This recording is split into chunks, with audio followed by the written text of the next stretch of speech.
আমি যে সর্বেশ্বরবা, god is omnipresent, ঈশ্বর সর্বত্র বিরাজমান। আমি আগে ছিলাম, এখন আছি, ভবিষ্যতে থাকবো। আমি শাশ্বত, আমি নিত্য, আর সব অনিত্য। আজকে আছে, কালকে নেই। এই শিবলোক যখন মহাপ্রলয় হবে, শিবলোক কি হবে? ধ্বংস। ব্রহ্মলোক ধ্বংস, স্বর্গলোক ধ্বংস, নরকলোক ধ্বংস, ধ্রুবলোক ধ্বংস, সমস্ত চতুর্দশ ভুবন ধ্বংস। গোলকধাম, গোলকধামে কি আছে? কৃষ্ণ, কৃষ্ণস্থ ভগবান স্বয়ং। তাই বলছে মচ্চিত্তা মদ্গত প্রাণা বোধয়ন্তশ্চ পরস্পরম কথয়ন্তশ্চ মাং নিত্যং তুষ্যন্তি চ রমন্তি চ। যাদের চিত্ত প্রাণ সম্পূর্ণ রূপে আমাতে সমর্পিত, আমাকেই জানে যারা, তারা পরস্পরের মধ্যে আমার কথা সদা সর্বদা আলোচনা করে। যে ভক্ত আমার কথা একজন অপরকে বলে, আমার গুণগান করে, যেগুলো শুনছে সেগুলো দুজনের মধ্যে আলোচনা করছে, এবং আমার সঙ্গে আমাকে নিয়ে যারা পরস্পরে বুঝিয়ে পরম সন্তোষ অপ্রাকৃত আনন্দ লাভ করে। তারা কি করে? আনন্দ লাভ। আর ভাগবত কথা শুনলে কি হয়? কালকে বলেছি, ভাগবত কথা শ্রবণ করলে কি হয়? মৃত্যু ভয় দূর হয়। কার হয়েছিল? উদাহরণ কি? মহারাজ পরীক্ষিত। কার অভিশাপ ছিল? শৃঙ্গিমণি। তক্ষক দংশনে 7 দিনের মধ্যে তোমার মৃত্যু হবে। সেই জন্য 7 দিন ধরে ভাগবত পাঠ করলে মৃত্যু ভয় দূর হয়। মৃত্যুর উপর কোনো ভয় থাকে না। বজ্রাঘাতে মৃত্যু, সর্পদংশনে মৃত্যু, যেগুলো আদি ভৌতিক মৃত্যু, সেগুলো আমার হবে না। অ্যাক্সিডেন্টাল ডেথ, সেগুলো আমার হবে না। শাস্ত্র সেটাই বলছে, ভাগবত একই কথাই বলছে, গীতার কথাই ভাগবত বলছে। এই 4টে শ্লোকে মনে থাকে, চতুশ্লোকী ভাগবত, চতুশ্লোকী গীতা। চতুশ্লোকী গীতা কোথায় আছে লেখা? বিভূতি যোগে 10ম অধ্যায়ে। কয় থেকে কটা শ্লোক? 8 থেকে 11। 8, 9, 10, 11, 4টে শ্লোকে গীতা। 4টে শ্লোক পড়লেই গীতা পড়া হয়ে যাবে।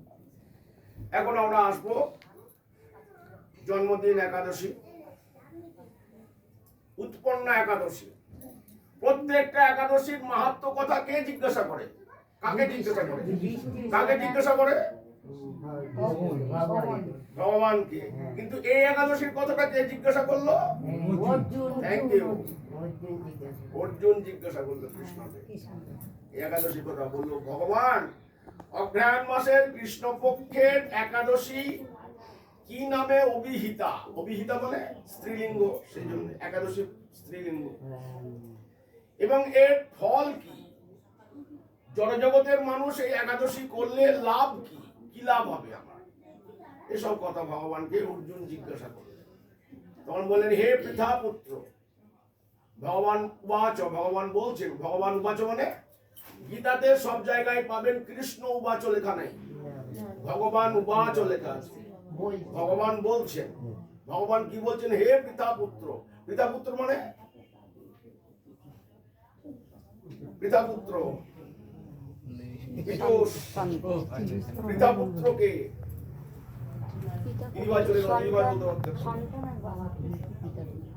পিতা হচ্ছে কার নাম? কুন্তির নাম। কুন্তির নাম, অপর একটা নাম পৃথা।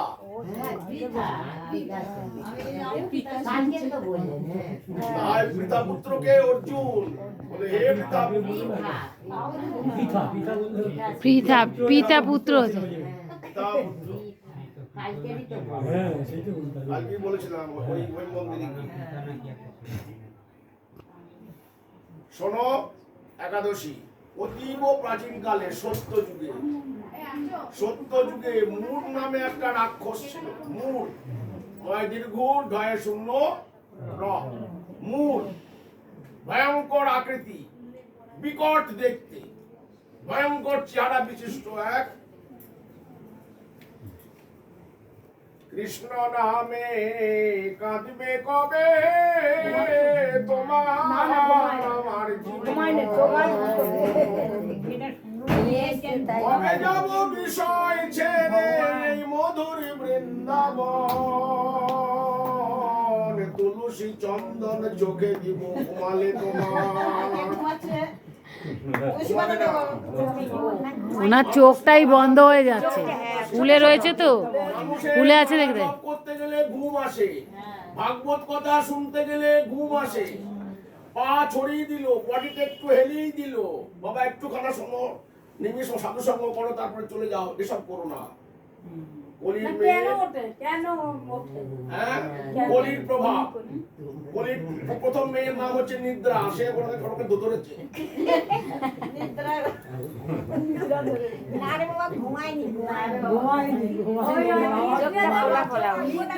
স্বামীকে মেরে ফেলছিল, তখন বলছিল সবাই কাঁধে চড়ে মরবো, হরিতা তাই বলছিল। কাঁধে চেপে বলবো তোমার মেরে ফেলা স্বামীকে, ওর থেকে কাঁধে চেপে ঘুম পাড়িয়ে দেবো, ভাগবত শুনতে দেবো না। তাই বাবা পার্বতী দেবও ঘুমিয়ে গেছিল। যেমন ভাগবত কথা প্রথম কে প্রচার করে?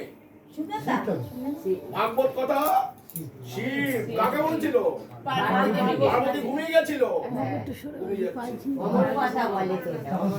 তোমরা একটু একটু এগিয়ে এগিয়ে বসো, তাহলে হয়ে যাবে। একটু একটু এগিয়ে বসো, উল্টো উল্টো হয়েছে দেখো। না না, বলছে পা ঝিঝি ধরছে। সেই মূল রাক্ষস ভয়ঙ্কর আকৃতি বিশিষ্ট, অদ্ভুত দেখতে, প্রচন্ড পরাক্রমী, মহাশক্তিশালী। দেবতারা সবসময় ভয়ে জগুতবু হয়ে থাকে, দেবতারা ভয় পায়। এই বুঝি মূল রাক্ষস আসবে, এক্ষুনি আমার রাজ্য দখল করে নেয়, এত ভয় পাচ্ছে।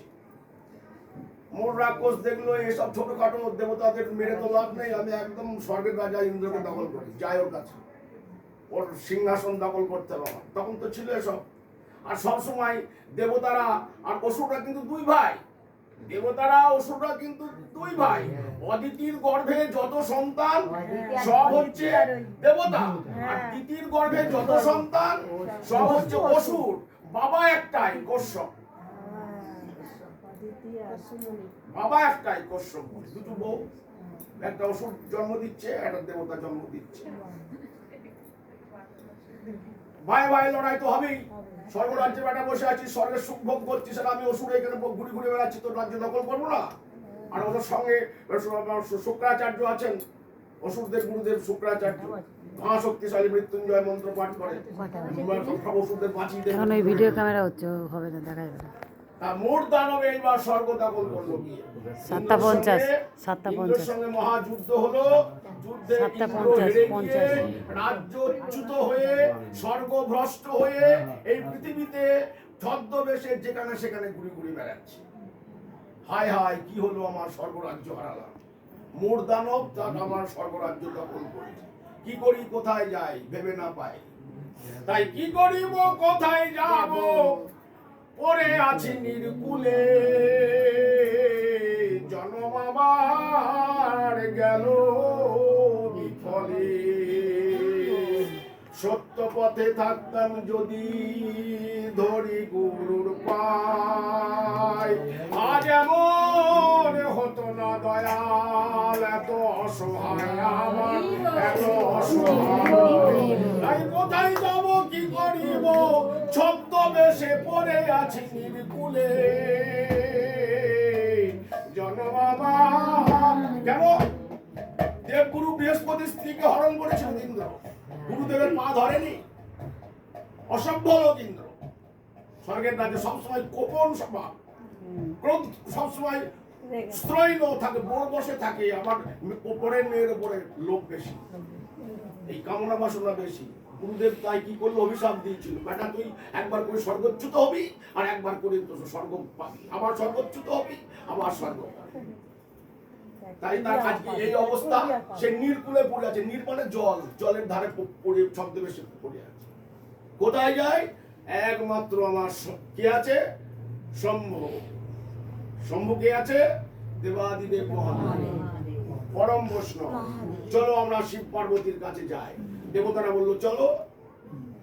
বলো আজকে আমাদের এই অবস্থা, মূল রাক্ষস আমাদের স্বর্গরাজ্য দখল করে নিয়েছে, আমরা ছদ্মবেশে এখানে সেখানে ঘুরে ঘুরে মরছি, আমাদের অভিশপ্ত, আমাদের এই সময় খারাপ, আমাদের এই সময় এখন খুব খারাপ যাচ্ছে, এই কাল আমাদের পক্ষে শুভ নয়।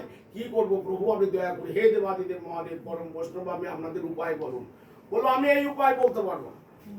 এটা আমার পক্ষে সম্ভব নয়। শরণাগত বৎসল জগন্নাথ, গরুরধ্বজ, গরুর পৃষ্ঠে যিনি বসে আছেন, ক্ষীরসাগরে যিনি শুয়ে আছেন, তার কাছে যাও, এটা আমার পক্ষে সম্ভব। তখন দেবতারা ইন্দ্র সহ সকলে সেই ক্ষীর সমুদ্রে গেলেন, যেখানে স্বয়ং ভগবান শ্রীকৃষ্ণ নারায়ণ আমার বাসুদেব শুয়ে আছে। উত্তর একাদশী হয়ে গেছে, ভগবান কিন্তু এখন ঘুম থেকে উঠে পড়েছেন, এখন যার বাড়িতে যা কিছু হবে সব ভগবান দেখছেন। তখন ভগবান যোগ নিদ্রায় ছিলেন, তাই ভগবানের শয়নকালে